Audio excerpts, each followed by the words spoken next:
જેમાં બધાને ખબર છે કે ગઈકાલે આપણે સોશિયલ મીડિયા અને ઘણા બધા વોટ્સએપ ગ્રુપ ઉપર એક આમંત્રણ પત્રિકા વાયરલ થઈ હતી.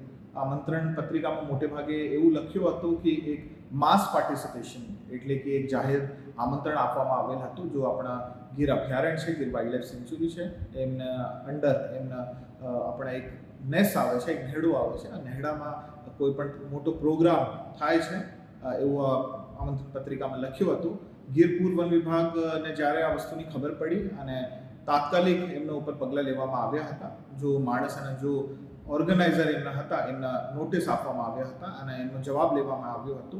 અને ગીર પૂર વન વિભાગના ડીસીએફ તરીકે હું આ બધાને ભાઈદારી આપું છું કે કોઈ પણ એવી પ્રવૃત્તિ જો આપણી સૌરાષ્ટ્રની, આપણી ભારત દેશ અને ગુજરાતની શાન છે, એશિયાઈ સિંહ અને અન્ય વન્યજીવ એમના જો નૈસર્ગિક રહેઠાણ છે એમાં કોઈ પણ ખલલ પડે એવી કોઈ પણ વસ્તુ બરદાશ્ત કરવામાં આવશે નહીં અને કડક કાર્યવાહી પણ કરવામાં આવશે.